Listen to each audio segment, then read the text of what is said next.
நமச்சிவாயம் வாழ்க, நாதந்தால் வாழ்க. கடவுள் அனுகிரக நேயர்கள் அனைவருக்கும் இனிய வணக்கம். வாழ்க வளமுடன். நான் உங்கள் மயிலாடுதுறை ஜோதிடர் விஷால் விவர்தன் பேசுகிறேங்க. நம்முடைய கடவுள் அனுகிரக சேனலில் நிறைய பயனுள்ள ஜோதிட தகவல்களை தொடர்ச்சியாக கொடுத்து வந்துட்டே இருக்கிறேன். பிளேலிஸ்ட் சென்று பாருங்கள். ஜோதிடர் விஷால் விவர்தன் அப்படின்னு இருக்கும். என்னுடைய 750க்கும் மேற்பட்ட ஜோதிட வீடியோக்கள், நியூமராலிசமான வீடியோக்கள், திருமண பொருத்தம் எப்படி பார்க்கணும், அரசியல் பிரபலங்கள் இவங்களுடைய ஜாதக ஆய்வுகள், இது போன்று நிறைய வீடியோக்கள் இருக்கும். அதை பார்த்து பயன்பெறுங்க. என்னிடம் ஜாதகம் பார்க்க ஸ்க்ரீனில் தெரியக்கூடிய 6381573180 என்ற நம்பர் மூலமாக வாட்ஸ்அப் மூலமாக ஆன்லைன் மூலமாக ஜாதகம் அனுப்பி ஜாதகம் பார்க்கலாங்க. நம்ம இன்றைக்கி என்ன பதிவு பார்க்க போகிறோம் அப்படின்னா, ஒரு ஜாதகத்தில் அதாவது லக்னத்திற்கு அவயோகம் தசை நடத்தினாலே இந்த தசை எப்படி இருக்குன்னு தெரியலையே சார் அப்படின்னு ஒரு எண்ணங்கள் வந்துடுது. ஆனால் அவர் ராசிக்கு யோகாதிபதியாகவோ அல்லது ராசியாதிபதியாகவோ இருந்தார்னு வச்சுங்களேன், அந்த பயம் தேவையே இல்லை. இப்போ இதற்கு முன்பு பார்த்த ஜாதகம், வரக்கூடிய தசையினுடைய ஜாதகம், அதாவது நேற்று பார்த்த 2 ஜாதகம், காலையில் ஒரு ஜாதகம் பார்த்தோம், ஈவினிங் அதே போல் அதே கேள்வியை கேட்குறாங்க. சார், காலையில் பார்த்த அதாவது தன்னுடைய மனைவிக்கு ஜாதகம் பார்க்குறாங்க. அவர் கேட்குறாரு, அதாவது மனைவி மீன லக்னம் சார், 8ஆம் இடத்துல சுக்கிரன் சந்திரன், லக்னாதிபதி லக்னத்தை பார்த்து வலுப்படுத்துறாரு. லக்னாதிபதி பலமாக இருக்காரு, ஆயுள்காரகன் சனி பலமாக இருக்காரு, 8ஆம் இடத்துல ஆட்சியாக இருக்கின்றார், துலா ராசி. அடுத்தது கேது தசை சுக்கிர தசை வருதுங்க சார். மீன லக்னத்திற்கு சுக்கிரன் அவயோகர்னு சொல்கிறாங்களே சார், அப்போ இந்த சுக்கிர தசை நன்றாக இருக்குமா அப்படி கேட்குறாங்க. சுக்கிரனுக்கு பாவத்து தொடர்பு இருக்கா? இல்லை. இயல்பான நிலையில் இருக்காரு, ஆட்சியாக இருக்கார். லக்னத்தை லக்னாதிபதியை பார்த்து வலுப்படுத்துறாரு. லக்னம் பலமாக இருக்கு, லக்னாதிபதி லக்னத்தை பார்த்து வலுப்படுத்துறாரு. 8ஆம் இடத்துல 8ஆம் வீடு ஆட்சியாக இருக்கார்.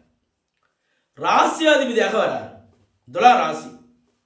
அப்போ இந்த இடத்துல இந்த சுக்கிர தசை என்ன அமைப்பு தரும்? யோகமாக தான் செயல்படும். ராசியாதிபதியாக வராருல. ஒருவேளை மீன லக்னம் தனுசு ராசி,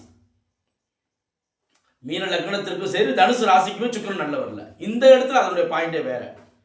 ஆனால் இந்த இடத்துல மீன லக்னத்திற்கு 8ஆம் இடத்துல சுக்கிரன் அமர்ந்தாலும் துலாம் ராசியாக இருப்பதால் இந்த சுக்கிர திசை என்பது நல்ல திசையாகவே கடந்து வருவாங்க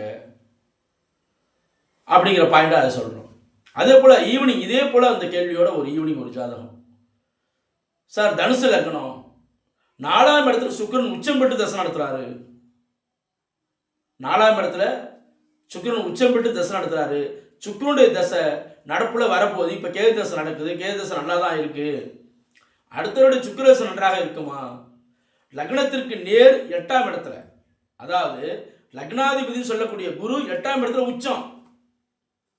லக்னாதிபதி கடக வீட்டில் உச்சம் பிளஸ் கேதுவோட இணைந்து தசை நடத்திட்டு இருக்காரு. கேது தசை நல்லா தான் இருக்கு, குருவோட கேது இணைந்து தசை நடத்திட்டு இருக்காரு. அடுத்து சுக்கிர தசை வரப்போகுது. தனுசு லக்னத்திற்கு சுக்கிரன் 4ஆம் இடத்துல அமர்ந்திருக்காரு.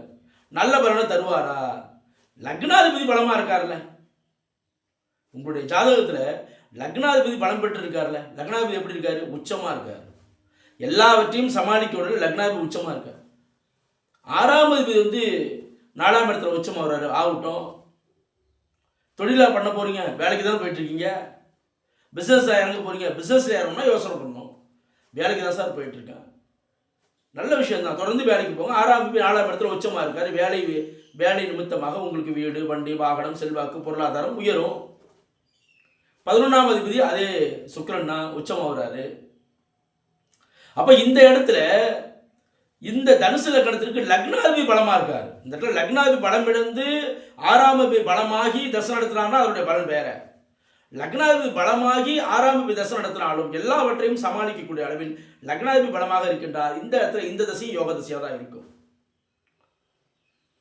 முன்பு அதாவது அந்த தசையெல்லாம் கடந்து வந்தவங்க, கடக லக்னம், லக்னத்திற்கு 10ஆம் இடத்துல சனி நீச்சம் பிளஸ் சுபத்துவம், நீச்சம் பிளஸ் சுபத்துவம். ஆனா அவர் ராசிக்கு யோகாதிபதி சனி.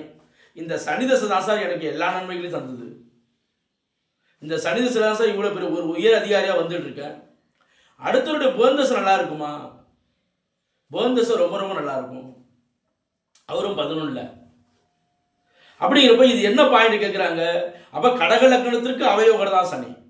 ஆனால் நீச்சமாகி சுபத்துவம் அடைந்து ராசிக்கு யோகாதிபதியாகி ஆகிட்டார்ல. அப்போ ராசிக்கு யோகாதிபதி ஆகி கடக லக்னத்திற்கு சனி சுபத்துவம் அடைந்து ராசிக்கு யோகாதிபதி ஆகும்போது அந்த தசை கடந்து முடிய போகுது. அப்போ சனி தசை முழுக்க உங்களுக்கு நன்றாக இருந்ததா? சுபத்துவம் அடைந்த சனி தசை கடக லக்னத்திற்கு அவயோகர் என்று சொல்லப்பட்டாலும் ராசிக்கு யோகாதிபதி ஆமாம் சனி தசை முழுக்க நல்லா தான் இருக்கு. இன்னும் சில ஆண்டுகள் 4 வருடங்கள் தான் இருக்கு. ஆனால் கடந்து வந்துகிட்டே தான் இருக்க, நல்லா தான் இருக்கு. இந்த சனி தசையில் தான் நான் இந்த தேர்வு பாஸ் பண்ண இன்னைக்கு இந்த இவ்வளோ பெரிய ஒரு உயர் அதிகாரியாக நான் இருக்கிறதுக்கு காரணம் இந்த சனி தசை தான். ஆனால் கடக லக்னத்தில் எல்லாரும் வரக்கூடாத தசைன்னு சொல்லுவாங்க. ஆனால் எனக்கு நல்ல பலத்தை தந்தது காரணம் ராசிக்கு யோகாதிபதி. அப்போ இந்த பாயிண்ட்டுக்கு நீங்கள் வரணும். அப்போ அவர் ராசியாதிபதியாகவோ ராசிக்கு யோகாதிபதியாக அவர் இருந்தால் கண்டிப்பாக அங்கே நல்ல பலனே விளையும் அப்படிங்கிற பாயிண்ட்டுக்கு நீங்கள் வரணும். அப்போ லக்னத்திற்கு அவயோகராக இருந்தாலும் ராசியாதிபதியாக அவர் வராரு. எல்லாம் புதுவாக மேஷ லக்னத்திற்கு வரக்கூடாத தசை அப்படி சொல்லும்போது புதன் தசை. ஒருவேளை மிதுன ராசியை கன்னி ராசியாக அவங்க இருந்தாங்கன்னா அதனுடைய பாதிப்புகள் கடுமையாக இருக்காது.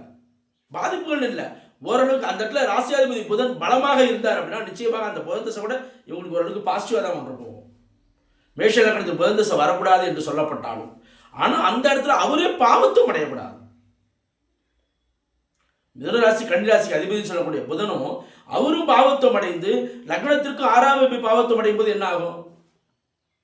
அந்த இடத்துல அவர் ஓரளவுக்கு இயல்பான நிலையிலையோ அல்லது சுபத்துவம் அடைந்த நிலையில இருந்தால் நல்லது. ரிஷப லக்னத்திற்கு குருதசை வரக்கூடாது தான் சொல்றோம்.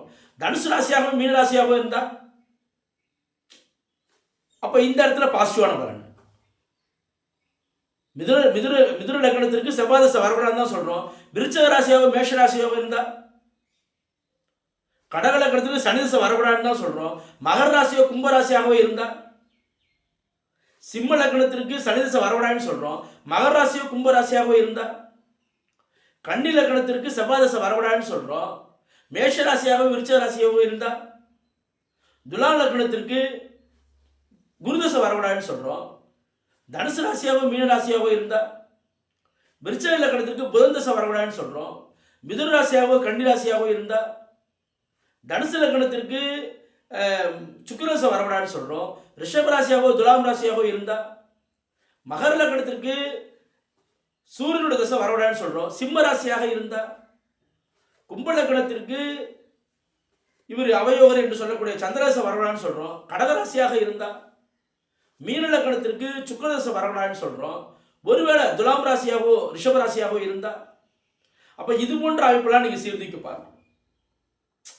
அப்ப அவர் ராசிக்கு யோகாதிபதியாக இருக்காரா அப்படிங்கிறது நம்ம பார்க்கும்போது நமக்கு அதனுடைய முழு பலனானது வெளிப்படும் என்று சொல்லாங்க. இது போன்ற இன்னும் நிறைய ஜோதிட தகவல்களை தொடர்ச்சியாக நம்முடைய கடவுள் சேனலில் பதிவு செய்வோம். நன்றி, வணக்கம். வாழ்க வளமுடன், வாழ்க வையகம், வாழ்க பிரபஞ்சம்.